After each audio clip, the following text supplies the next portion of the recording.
Unajua niwaambie ukweli, unajua ni ile the way I convey that message ndio wakisi walikasirika. But ni ujumbe pia hata mimi nilipata kutoka kwa baba. Unajua baba aliacha ujumbe mingi sana kwa watu wengine. Yangu ilikuwa ni ya kuongea si ndoto. Wengine ni ndoto. Wengine lakini ni jambo limekuwa likinisumbua. Ukiwa pale, unajua kuna vitu viliza baba, mbona uliingia kwenye serikali? Broadness. Baba aliniambia kwamba Gen Z hakuwa na kiongozi.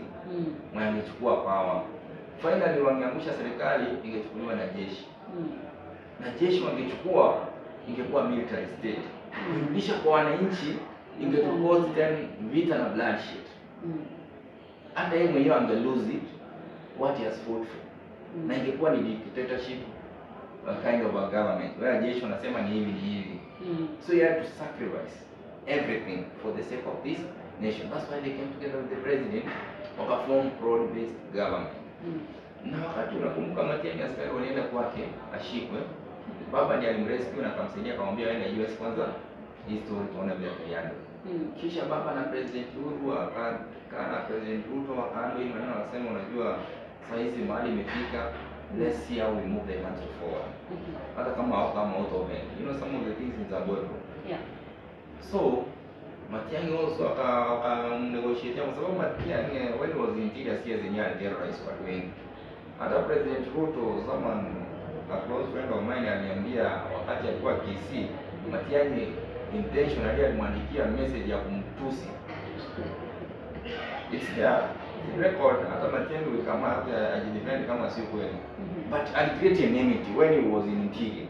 Matiang'i was not anybody's friend. Even me wasn't my friend at that time when he was in interior. But when he came out now, kwa sababu unajua wakati umetoka kwa serikali ukiingia huko nje uanze kuona kama serikali lazima ikufuate makosa fulani ulifanya, watu wanakuja zaidi yako.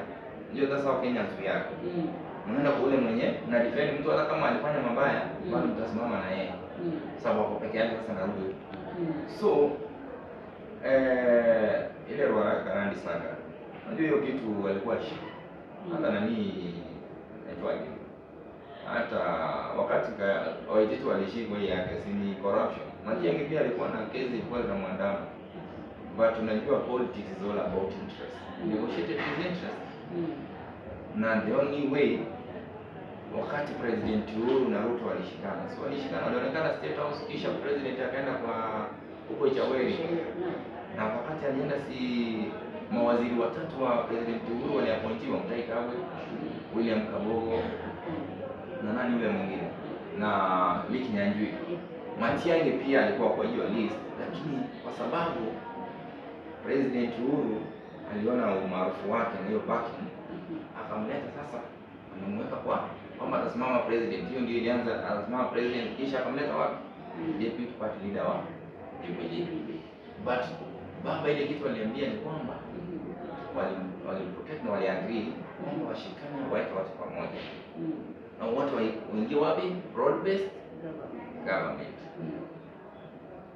And if I'm lying, wacha Matiang'i akuja asema kwamba baba hakumsaidia zishikwe, baba hakumnegotiatia pamoja na President Ruto, na mahali yako is only muscle in the numbers ya kuja kushikana na president na yeye ingie ama akona bargaining power. Ukiona Kisii Simba Arati governor pia uliona alimwambia kwamba alianza kumpasha pia. It's in record, the video posted on my wall.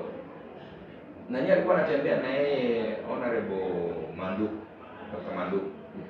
Wakati alirealize jamaa pia yeye hapo kwa serikali, yeye anamsukuma akae na yeye nje. Manduku ameingia kwa serikali pia. Sasa wakati nilideliver ujumbe vile baba aliniambia kwamba huyu atakuwa broad based government huko mbele.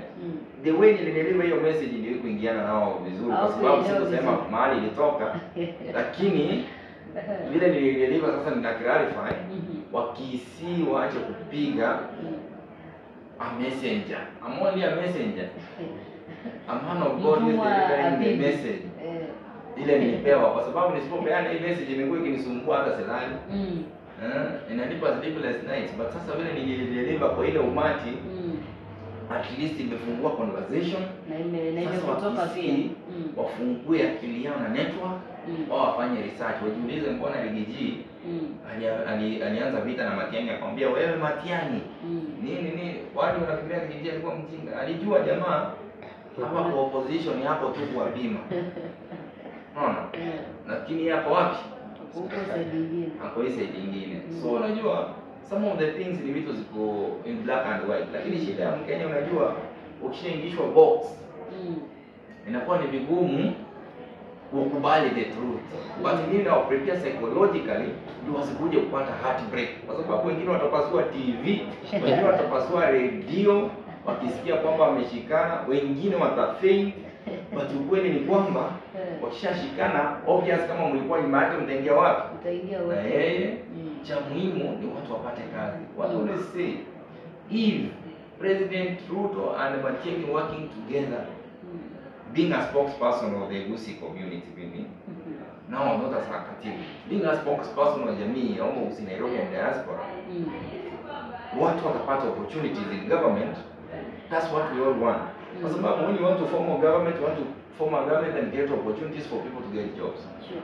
But if you can join hands and create jobs and make the government better and all inclusive so that people will stop making noise, watu waacha kuimba ji one term, ji two term, because one term and two term is not helping anybody here. What is one term or two term helping you as an individual? It's not. Instead of us focusing on singing one term, two term, there's the songs which have no beginning or end. Let's focus on how do we come together, change these two songs, one term, two term, to be one song of creating opportunities for people. If through opposition we say one term they have jobs, let them start giving people opportunities. Not to make people sing with you while we are destabilizing the government from creating opportunities. And those singing the song of two term, sing it while you are making opportunities for young people to get jobs. Sing it while you are opening up doors for people to get empowered, so that everyone can now sing the song with you. And at the end of the day, you know it as an ending of getting an opportunity. So let every person, if you are singing your song, let's have in mind Wanjiku. If you are singing your one term, is one term giving Wanjiku job. If you are singing two term, is two term giving Wanjiku job. Combine the song, create opportunities. Then you come mbele, when IBC will say people are going for election, how you can now bring the choirs, the best choir will win. But for now, let's focus on the Mama Mbogo who has no food to put on his table. Let's focus on how we empower the young people to get opportunities. Let's focus on how we are going to get those children out of the streets. Let's focus on how we are going to create opportunities for Mama Mbogo also to thrive and grow to the next level.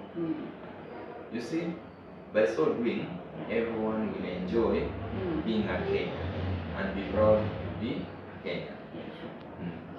Asante sana Mosiria, katibu mkuu wa masuala ya huduma za wananchi hapa nchini Nairobi. Na natumai kwamba nitaweza pia kukutafuta tuweze kusomesha wengi hapa nje. Afisi yako inafanya masuala tunayofanya ni mengi na niko ready kuelimisha wananchi. Tutakuwa tunatembea tukiwazungumzia na mengi. Sasa kazi yangu, wale walisema kwamba nitaweka kamera chini. Kamera ndio sasa nahitaji zaidi niweze kuelimisha, niweze kuwafikia wengi, kwa sababu public engagement, also digital, we can use digital to engage you. We can use digital platforms. So this is the time I needed more cameras and more people to get the message take out there, so that we can change those who are singing one term, that song we can change it to two term. But how do we change these chorus to two term? It's by working as a government and showing them what we are doing as a government. And I need cameras to showcase what the government is doing. Like in CBD, why not for the cameras amungejua tumetransform CBD saizi. Kuna lighting inakaa New York. So tutatembea pamoja. Naona hata jana niliwaeleza kwamba huyo msichana ambaye alihug mti 72 hours, hata mimi nilimhug 72 seconds, ishara kwamba what she did was a good thing. No. It's a good thing. Wengine wanaanza kusema sijui Mosiria mbona unashikilia yeye. Mbona unashikilia sana? Tukamwambia huyu tunamshikilia 72 hours kwa sababu yule mwenye atamuoa wataishi na yeye 72 years plus. Bila atavumilia. Unajua ukivumilia 72 hours, ukavumilia 72 years. Oh, she's 20. Is it 22 years or 21?